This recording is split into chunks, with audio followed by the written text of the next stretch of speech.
My name is Paul Turner. I work for HP, a little company that does printers and PCs and servers. I've been working with SharePoint since 1999, and I've been on all the TAP and JDP programs. TAP is Technical Adoption Program, yes, thank you. And JDP is Joint Development Program. And I've spent the last 14 years of my life working in the SharePoint arena. That's all I've been doing. From building websites, doing information architecture, governance, and adoptions and whatever. Steve wanted us to put all our qualifications down, but I've just done the useful ones, like I am an RYA, Royal Yachting Association Ocean Master. So that means I can take a sailboat out beyond the 12-mile territorial limit. So I could sail to America if I really required.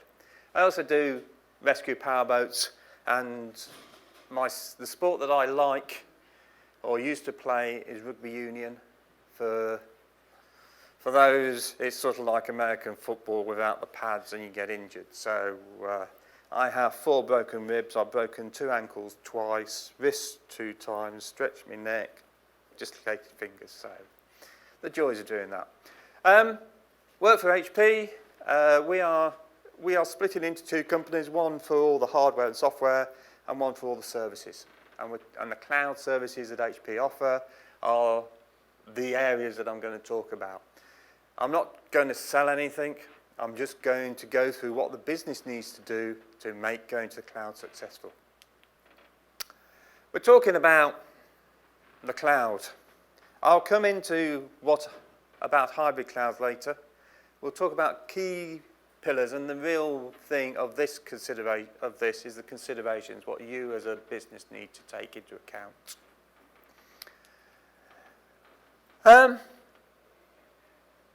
My dog is a cloud computing. Who has heard of this little article before? If you're in my session last year, then you would have done. And I was probably wearing the same t-shirt. It has been washed since then, honest. Okay. So, this is a quote from Joseph Sweeney of IBRS. And he's sort of trying to debunk the myth of clouds to the general people. And what he says is, my dog is cloud computing. I think that you should all invest in him. For a start, he's a mongrel. And that means that everybody has a different opinion about what he actually is. Nobody will ever be able to clearly define him, because my view of what the cloud is and your view is totally different. Should be the same, but there's shades of differences on there. Some people will see him as infrastructure. Others will see him as a platform for application. And others, something in between. No matter what you think about my dog, he's fuzzy. Well, that one probably isn't, but so nobody knows what he really is.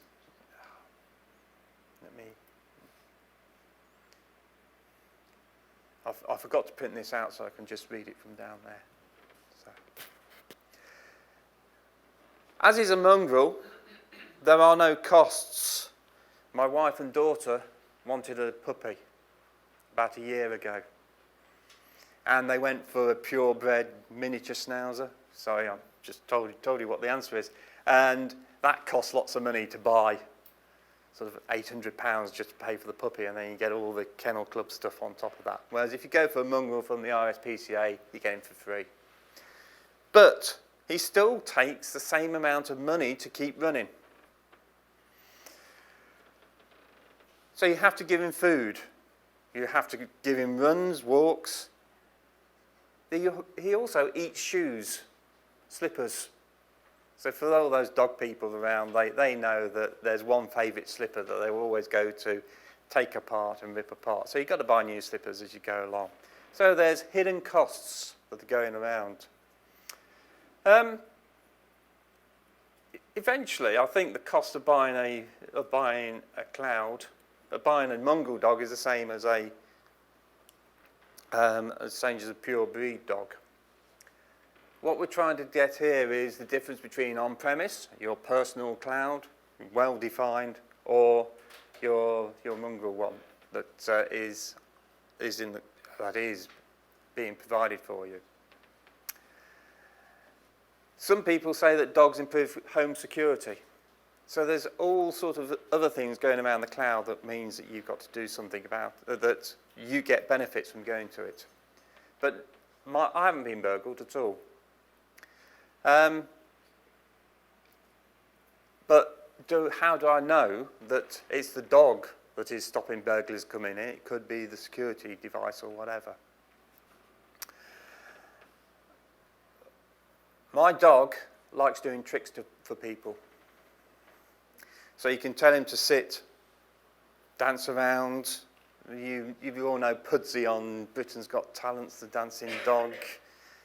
They train them by giving them treats. So in the cloud,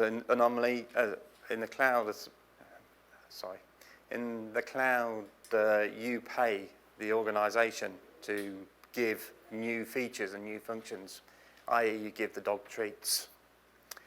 And some treats are really good. Some treats will get the dog to do simple things. That same treat won't get it to do the more complicated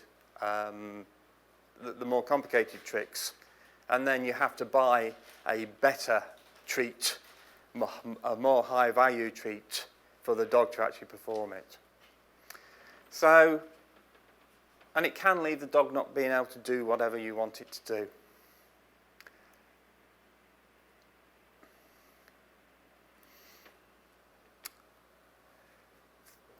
So what I'm trying to say here is, and I put dogs and clouds together. So the quote was by Joseph Sweeney, an analyst at IBRS. In the slide deck there is that full quote about how it goes. And I'm going to ask, what sort of dog is this? For those who are listening, you know it. Miniature Schnauzer, yes. And that is Mike Fitzmaurice, who is presenting on the course. This is from our tour last year. So that's my dog, which we've paid lots of money for. So, the cloud. What is the cloud?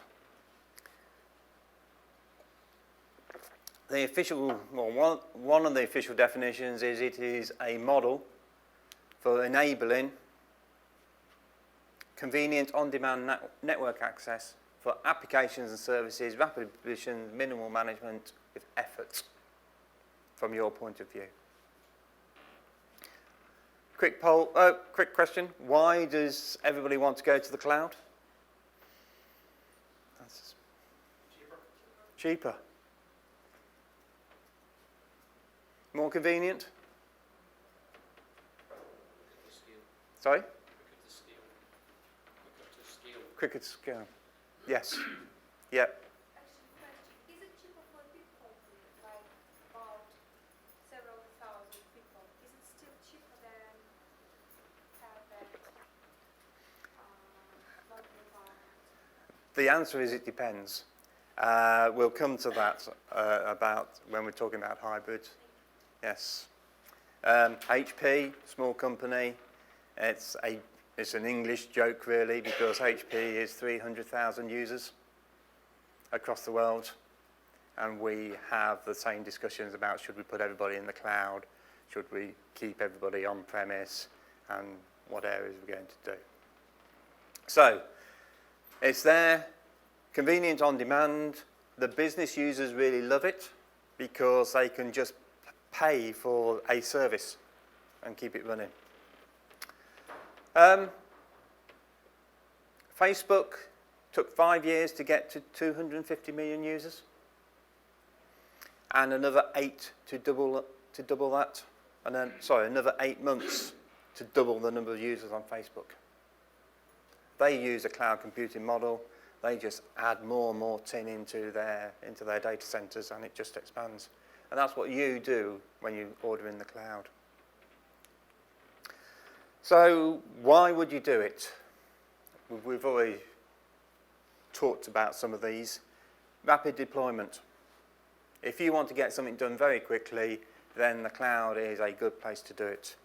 If you want to get your payroll done from Payroll or Us or whatever it is, Salesforce.com, then you can add that particular workload or function into your area. Less hardware in the data center. One customer of mine, the only reason why they were going to the cloud solution, they eventually bought it from us, was that their data center was full. They could not fit any more stuff into the data center. They were running the electricity bills were horrendous. You leave the provider to worry about the service level agreement. One thing about going to the cloud, you need to have good governance. You need to understand what you want out of the cloud. And if the cloud provider matches your SLA, whether it be 99.9% availability, which is Office 365, RTO 24 hours, RPO another 24 hours, there are better SLAs from other providers. So you're not worried about keeping the servers up and running. You hand that over to the cloud provider. You get a defined service. I'm going to change that slide because you get a defined service at the point that it's delivered. How many people are using Office 365? Okay, a fair few of you. How many people have suddenly had new features activated on your Office 365 that you knew nothing about? So Delve is one. I was working with a customer that had set their training up. They've made screenshots of all the Office 365 screens, and then Microsoft go and change the ribbon without any warning. Well, they do give you a warning, but nobody read the email. So suddenly you've got 6,000 people who've been trained on the old screens, and now Office 365 is different, so they think, oh, I can't do it. And the people who are coming up for the training, the other 6,000, are thinking, well, this is rubbish, this is not what it's like on their thing. So you've got to take that into consideration. It should make your business think about the information. Where is the Office 365 data centers in Europe? Oh, sorry, bad English there. Where are the Office 365 data centers in Europe? Sorry? Dublin, yeah. And Amsterdam. Super. Both good EU countries, both under EU safe haven rules and the like. What happens if one of those fail? Where could Microsoft possibly put the data? In the US, yeah. And is your company allowed to have that data in the US? There's all sorts of legal ramifications, there's all sorts of things. You need the CIO in place, to get in place on that one. You need to think about the data. Where can it live? You need to think about the data as, does it contain PII, personal information? In that case, can that go into the cloud? Generally, yes, Office 365 is certified to official, and that's generally personal information level, but you need to keep a control over it. There may be some information that you are not allowed to put into the cloud. You might only be able to put it into a UK-based data center, and there are other cloud providers that do that. You need to know and understand your business and your information and set up an information architecture based on what you're trying to do with that data. Some data may be very important as soon as it's created, then go down in value, then come up. There's all sorts of areas on that. I go into a session on information architecture, information governance on Wednesday, which goes into details. That one line is about 2 sessions from the information. You can get access from anywhere. Most cloud providers will do evergreening. So evergreening is keeping the updates up to date, going from SharePoint 2013 to SharePoint 2016 in on-premise terms. The reason why you get new features in Office 365 is that Microsoft are doing the trials of the new functionality in Office 365 Online. So they'll put in Delve, which has just been recently released, and that is going to be in SharePoint 2016 for the on-premise environment. Yes, sir. A question for you. You hear about all these gaming devices online getting hacked and people's personal details getting stolen. Yeah. How many Office 365 have ever been hacked and had their data taken? To be honest, I don't know, but I know a man who could possibly tell us if he was allowed to. So it's obviously not public knowledge. It's not public knowledge. Working for HP, we haven't had anybody hacking into ours, and we've been doing cloud for 10 years and whatever. I think one of our customers lost some data, but they took it off onto a pen stick and then left it on a train or something like that. So, does that count? Okay. That's the cover story. No. I don't know is the honest answer. I can find out. And I'm sure Neil will tell me, one way or the other. And then he'll probably say, I can't say anything, or he'll probably say, oh yeah, that's fine. So, generally, if you look in the press, you will see where all the... Who would the liability lay with, though, if that did happen? Would it be Microsoft's issue? That's a very good question. It depends upon the agreement that you've got with the cloud provider. I'm deliberately saying cloud provider because there's loads of them out there, and we'll take Microsoft in this example. You are the owners of your own data, and you have got to make reasonable care that it doesn't get out into the public world, leaked out or whatever. Some of the more secure clouds, then the liability is actually on the provider. I know that our government cloud, we take the liability for data getting out of our cloud. I don't know what the situation is with Microsoft. You need to look at your agreement. But if you're saying they're compliant with the highest level, then that's reasonable care, isn't it? Yeah. Yeah. Yes. So, yes, yeah, it's a good question. And the reason why I can't answer is there's so many variations on it. You get discount against your enterprise agreement. So you get cheaper cloud services. So I know a customer of mine, their Office 365 is about half the list public price of Office 365. And the upfront cost of the cloud is lower. So that's what we said before. Why not? So one of my colleagues, Matt Groves, who's not here, has said, the cloud is for anyone, but isn't for everyone. And that's the point of this whole session. Think about it. It may be good for you, it may be not. So why not? It is a defined service. I've used that before. It's good to have a defined service. It's bad to have a defined service. It depends on your requirements. So if you want what Office 365 offer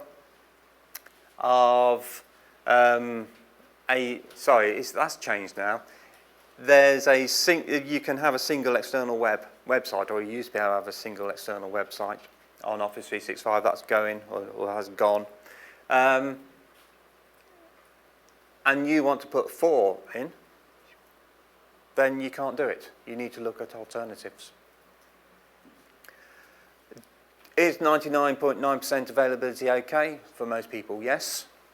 Is the fact that you get new updates, the new evergreening, into your users, not under your control? But if you're using custom master page, you can control the release of Microsoft. You can on an on-premise one, yes, but On Office 365. it will overwrite it. Even if I have custom master page. It depends on how you set up the custom master page. If you edit the custom master page inside of SharePoint Online, then when the new one comes out, Microsoft will just overwrite it. If you do a copy and then whatever, you may have some links. It depends what you do in it. Okay. Yes. It happened anyway. So, yes. License bans. It is elastic. How many people have pulled elastic band to breaking point? I have. I love it. Cloud, you only get plus or minus 10% variation in some of the contracts. So if you sign up for Microsoft with 15 users and then you suddenly want to buy 25,000 users, then it's a whole new ball game of getting that license band upped and whatever. It's not a particular problem in Microsoft because they'll do it fairly quickly. It's with some of the other cloud providers that will take it, make it quite long. We said about can your data live in Ireland and the Netherlands, and the whole point of Office 365 is that the applications and some features are not available.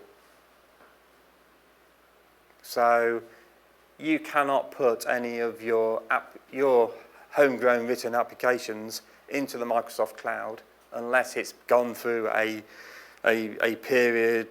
process or it has been written to certain standards.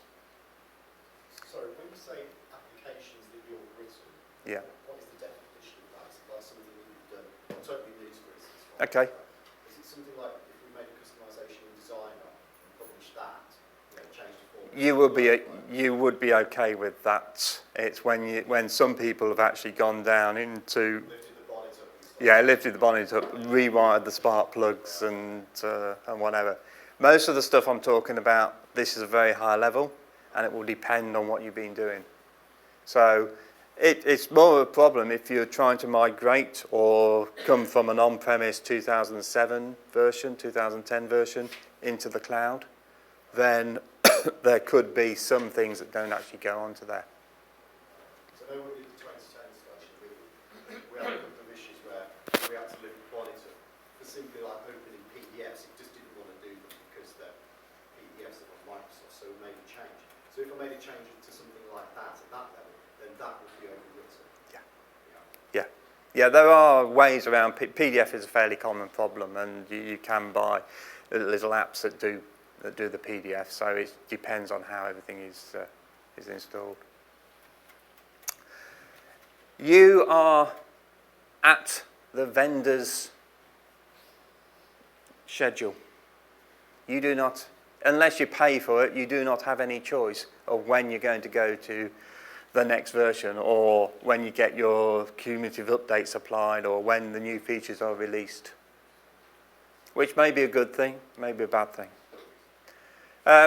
Telephony, voice over IP, there's quite a lot of stuff in the cloud on that. When you're linking into PSTN, then that's a big area that can't be done. There are several cloud providers that will do that for you. If you're going down Office 365 route, you will get a publishing template. You won't be able to publish it to anywhere because you don't have any external websites. So you've got to do it inside. You only get one tenant. If you want to do any development, then you either have to buy a new tenant, which will mirror exactly what you got, and even then you can't guarantee it being in the same state because it might be on different servers, or you can use a site collection, set up a development site collection, but then you don't get the full features of what's going on there. So you won't be able to follow the fairly standard test, dev, QA, dev, test, QA, pre-prod and whatever on there. So you might need more than one tenant. We have been working with a customer where we have built them a test cloud service, a pre-prod cloud service and a live cloud service, and we make sure that they are kept in line with the fixes and the updates. And we actually talk to the customer and saying, when do you want this, or when can it be done, so that we're not springing any surprises on the customer. As Brad said, surprise is bad. Dullness is brilliant. Sorry, you said you're locked into an app model. You know, you're locked into Microsoft app model, so you can't change the under the bonnet. So why would I need different tendencies if I'm doing development? Say that again. So if I'm locked into the Microsoft Yes. app model, Yeah. so I can't do any of the under the bonnet stuff. Mhm. I can just do what's at the app model. Yes. Microsoft define. I can. Yeah. Why would I need multiple tendencies? Why can't I just use site collections for You could. UAT? Yeah. It's the choice that you make. You could and several of my customers actually do this. They will just live on using the Microsoft app model and then develop against that and use a site collection. So there's no problem with that, and you're quite happy to do that. Other customers want to add in third-party applications, and AvePoint and Metalogics, that they are 365 aware, so they have the external CSOM REST links. Some other people don't, and therefore you can't follow that route. So it really depends on what you want to do. I'm probably going to insult the Irish in the audience. Cloud services tend to be the Ryanair model. Does everybody know what I mean by that? Low-cost airline model. So you pay for your flight, it costs €19. Oh, by the way, sir, do you want to have luggage in the hold? Yes, that's another €40. Do you want to eat on the plane? Yes, that'll be another €5. They haven't charged for going to the toilet yet, because legally they can't. So by the end of your Ryanair flight, and I've flown, it was actually Flybe, I've flown Flybe from Birmingham to Stuttgart, and it cost me €70 in total. Lufthansa 40, and that's a full-blown service airline, and you get a nice drop of wine, you get a cheese sandwich with it, and you can shove your stuff in the hold. So cloud might look low, the cost might look low at the beginning, but when you add all the extra bits on, if you require them, then it could be more expensive. One of my friends loves flying low-cost airline because they've got carry-on baggage, and it just takes them to where they got their villa or whatever, and they fly at times suitable to them. And it's really, really good for that. But in other cases, it's not. So we just need to find out what the business wants to do with the cloud. One more question. Sorry? One more question. You said that you need one tenant if you have something in development in-house. So does it mean it's going to twice our costs? Mm-hmm. Yeah. Yes. I'm still there. No. That's fine. Yes, that's fine, and that's precisely what I got brought in to do, to look at a customer and they had paid for 25 terabytes of storage space on Office 365. And they wanted to do 18 different external websites. So like their name.uk, Second Air Force Base Museum, Second Air Force Museum.org, some collaborative, they had to have 18 different websites. And they had been sold Office 365, but they couldn't do anything about it. And they had some applications that they needed to run in the cloud because they had decided that was the way to go. And we had to initially pay for 3 tenants.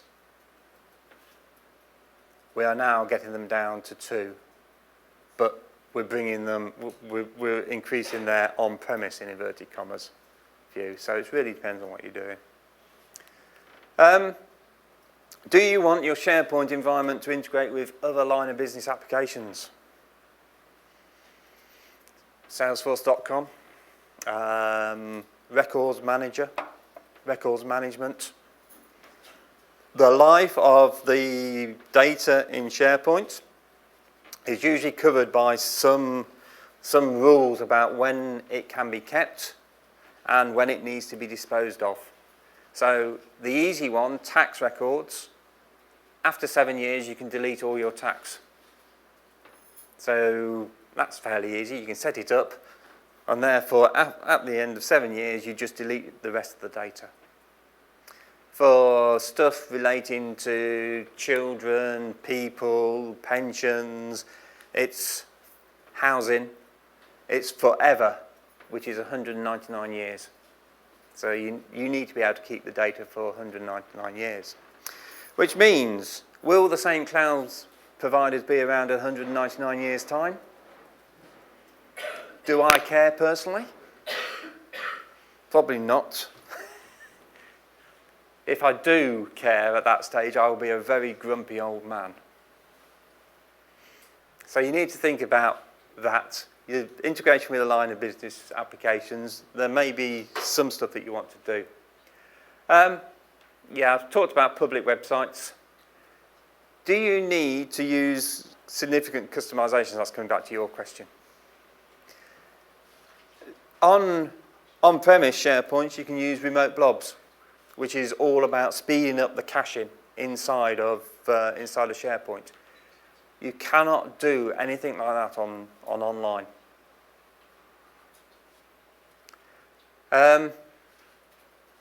Sometimes, and this is where I work most of the time, is in elevated security privileges.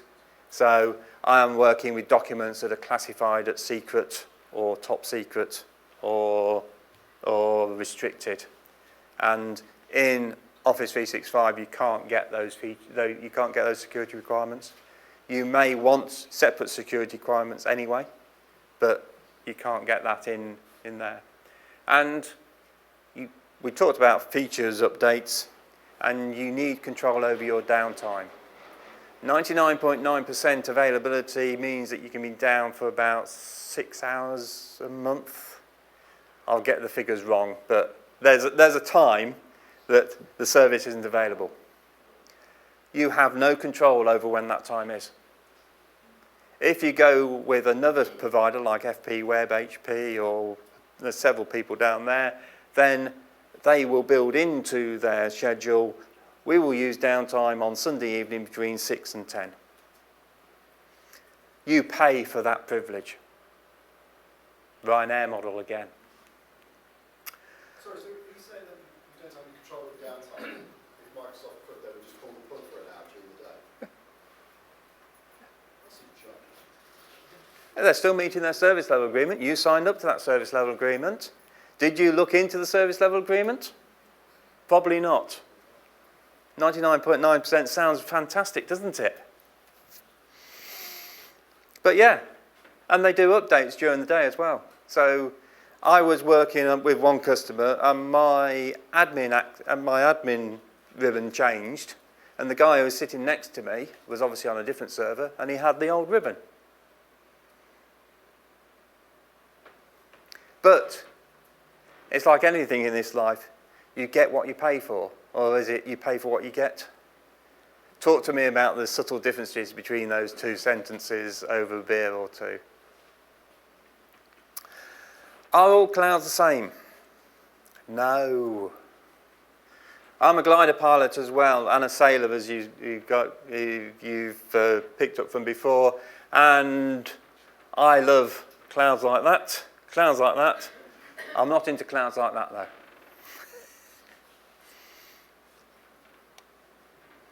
And I like those clouds because that means that you can sit on the boat with a gin and tonic.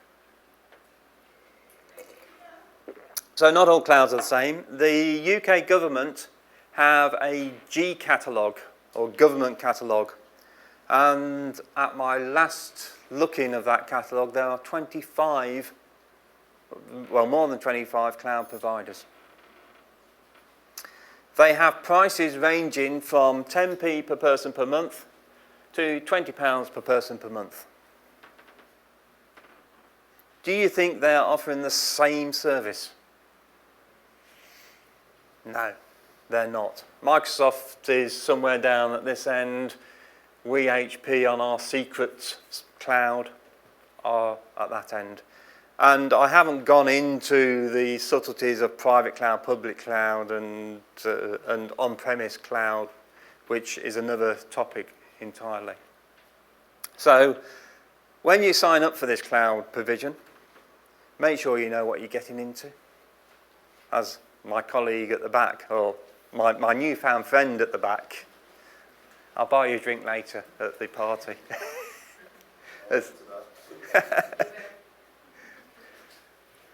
Yeah, I'll just get one of the free ones to come out to you. Yes, look at what you're getting. Look at the limitations of that cloud. Look at if you got 99.9% sounds great, but can they update it during the working day? So, rough general trends, we're all looking at the cloud, it saves money. That is one of the big good things about it. There is quite a lot of local purchase outside of IT, so the IT are generally losing control of what they're trying to put on to trying to keep control of the cloud. Does that matter? It may or may not. You may have one of the local business units put in some sensitive information onto the cloud, and they may not be applying the right techniques to that information to protect it. And that's where we go into the Wild West file sharing, the OneDrive, so everybody is open to everything else. So you need to take control of that as the Chief Information Officer of the organisation. So I'm just going through. Business are generally pro. The CIO IT are usually against it because it opens up all sorts of compliance, security of data, and you're generally losing control. We'll come on to that on one of my other presentations that we're doing. See talking about the cost element of it. Yep. Where it's moving from being CapEx to Yeah. revenue expenditure. That's quite a significant impact as well. Yes. Funding source. Yes, because capital you have to beg and do all sorts of tricks to get the money, whereas yeah. So that is one area that is a difficult conversation with the business. And yes, it comes out of different budgets, and some budgets are quite easy to get, other budgets, capital expenditure, you get the accountants involved, they need to write it down, depreciate it, and go through all sorts of things. And that's just for that. So I'm not going to cover anything on that. Well, that's about all I can in this time frame cover on that. It's not. I did put forward a session about that, but it's not high on people's lists. So the latest trend is hybrid cloud.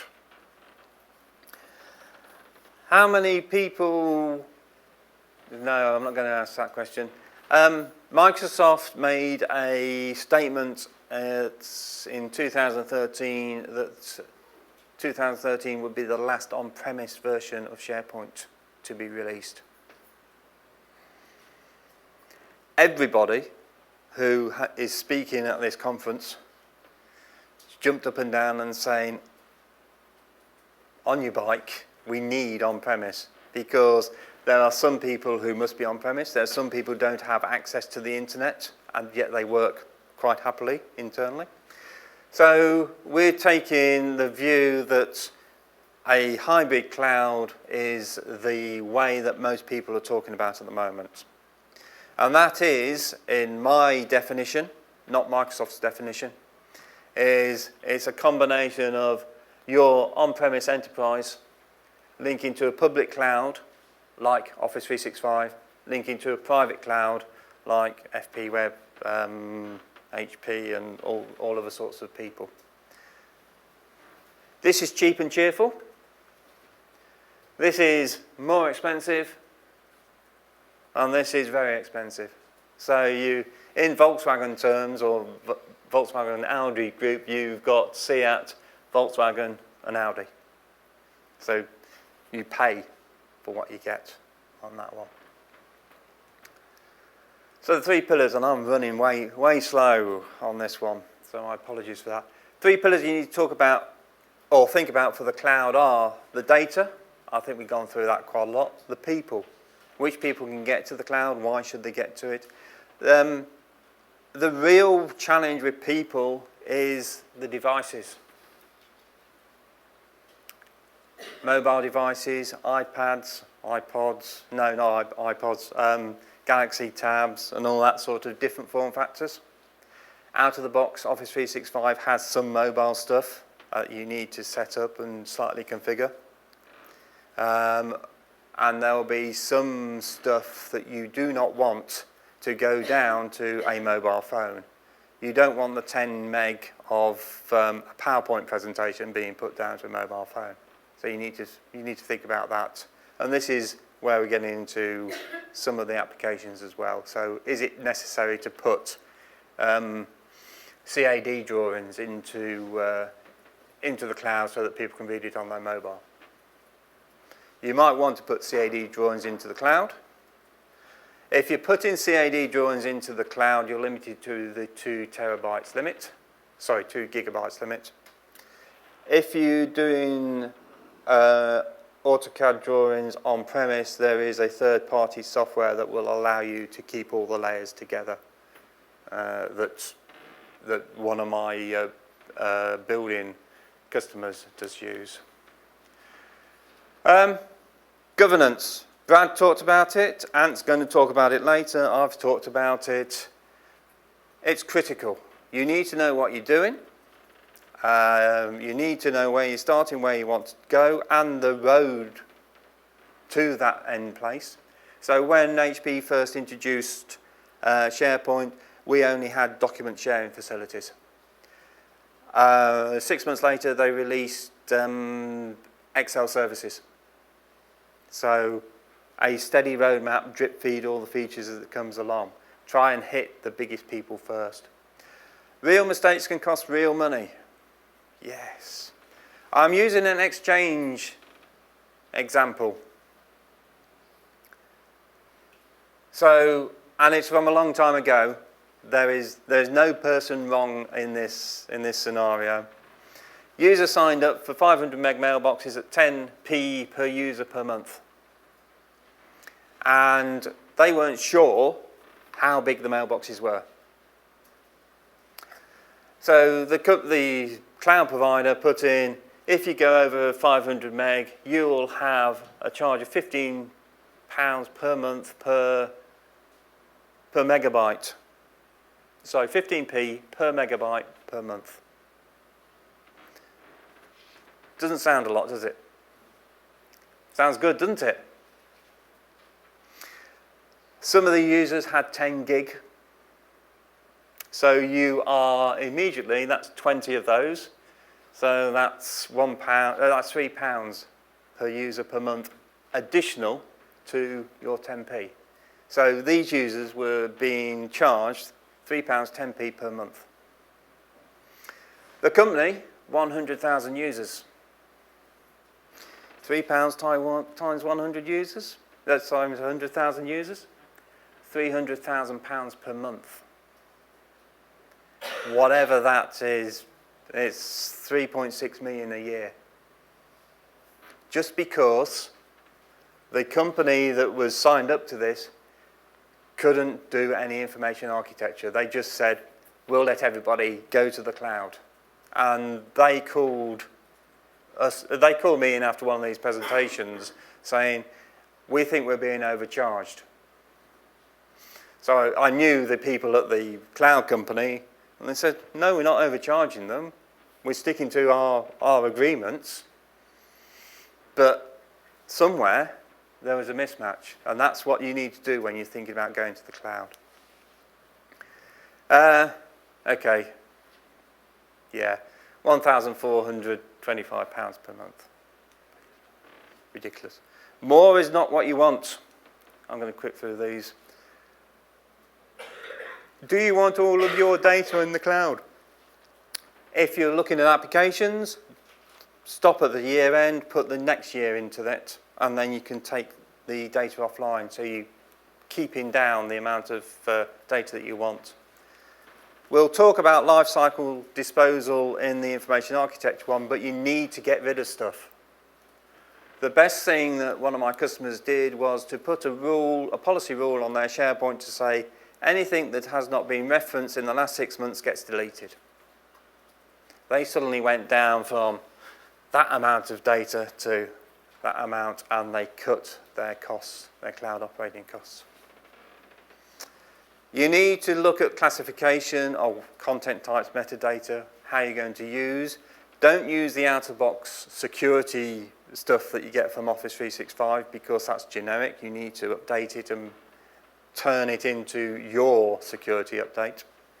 And you also need to be able to bring in the term store, the content types, manage metadata as well, and you need to set that all up. If you don't, you will get digital landfill. You will get SharePoint that's just grows and grows and grows that way, and you won't be able to find anything. And the people who are running the cloud service for you will just say, all right, I'll have some more money for you storing some stuff. The cost of storage is not as big as it used to be, so it's less of a thing now.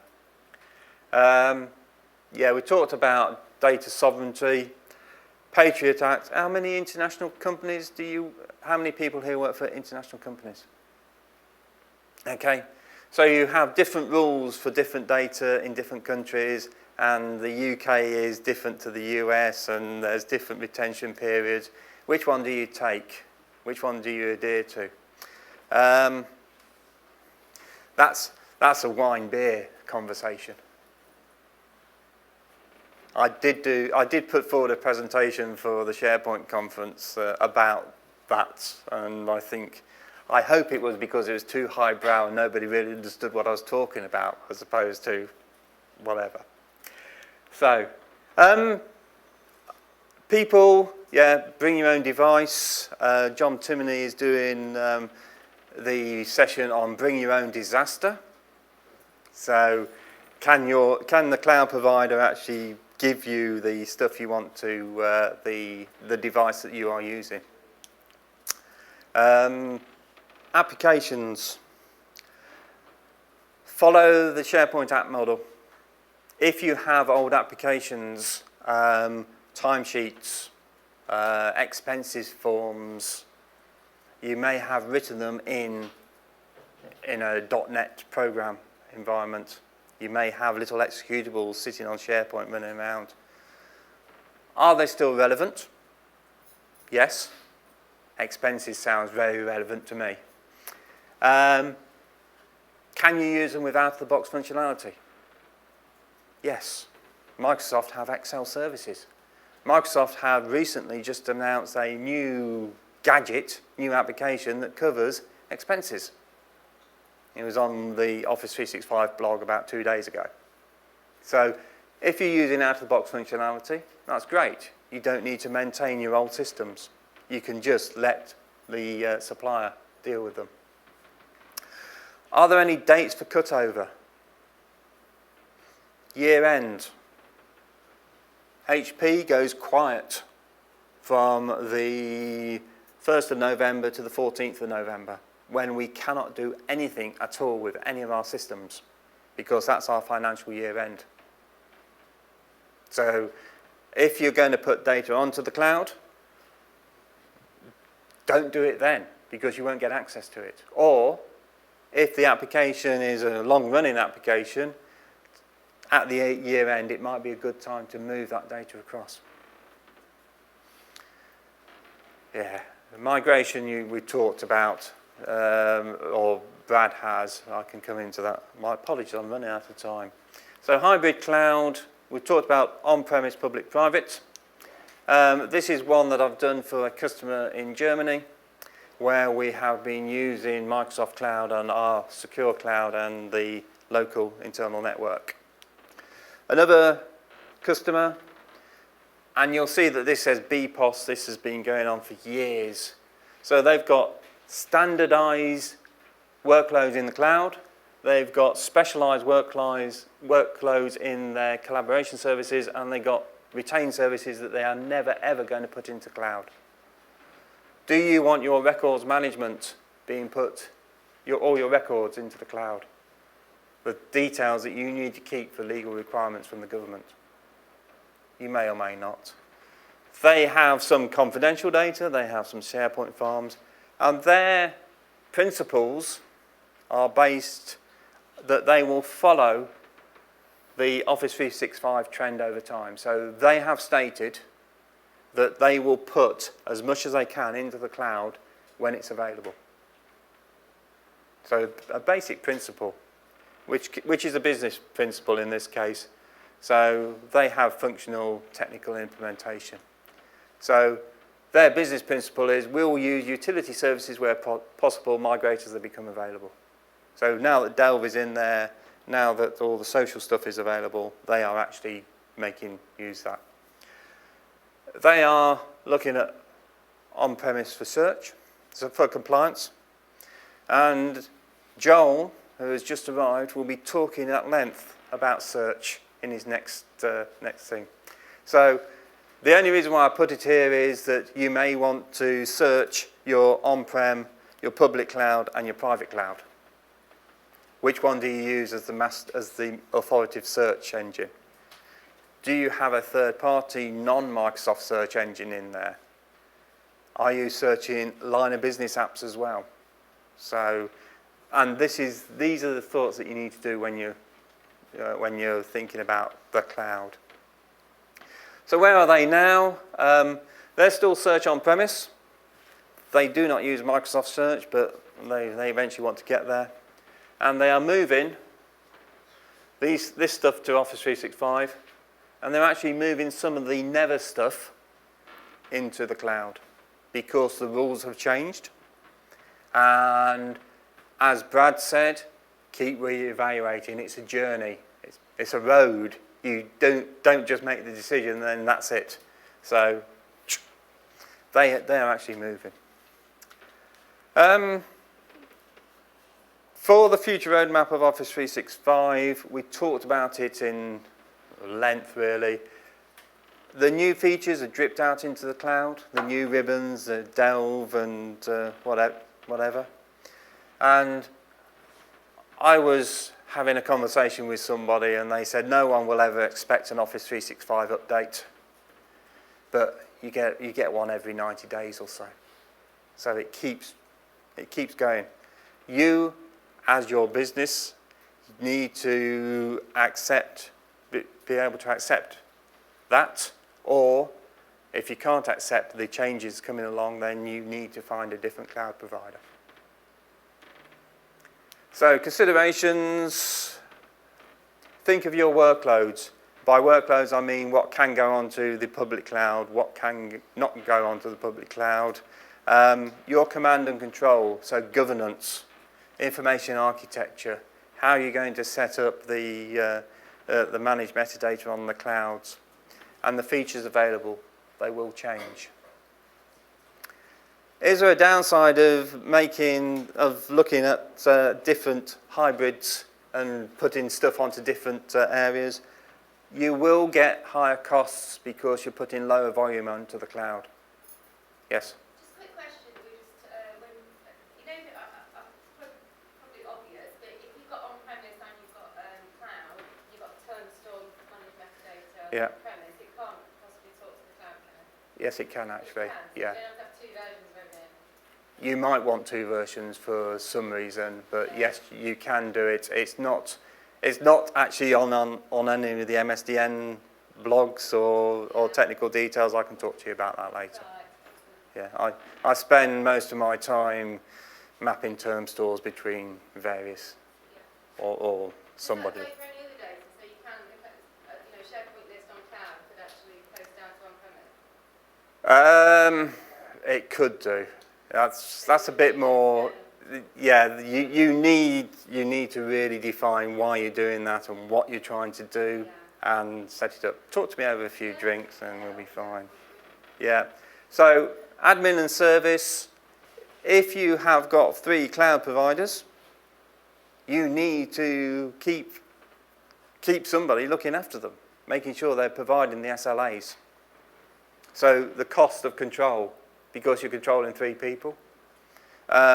You may get into a situation where one cloud provider said, oh, it's the other cloud provider, and there's going through. And some organisations will offer an overarching control service. So HP does that. So if you buy HP's private cloud and Microsoft's Office 365 cloud, then HP will be the sole provider. And Fujitsu do that, and several other people. So it's there. I would suggest a maximum of 3 cloud providers, with one of those being separate for the internet facing. So publish, this is where some of the data goes from, publish from your on-premise into the publishing cloud, Amazon Web Services or whatever you can do. So there's a mechanism on there. And based on my experience, always have Office 365 daisy chained at the end of the pipe, the authentication pipe, because you need to set up the AD, the trusts and all sorts of things, and it's good to have it there. I'm way over time, my apologies for this. I'll blame Brad because he was running late. Office 365 is great. One of my mates runs an engineering company, 60 people. He has got rid of all of his IT, and he does everything on Office 365.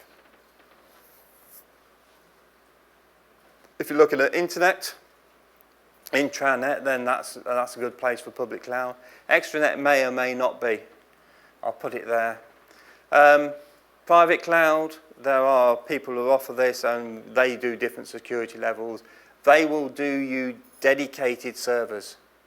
Office 365, you're in a shared environment, and you may be on the same server as somebody else, which is not a problem, unless you want it to be a problem, or unless you must have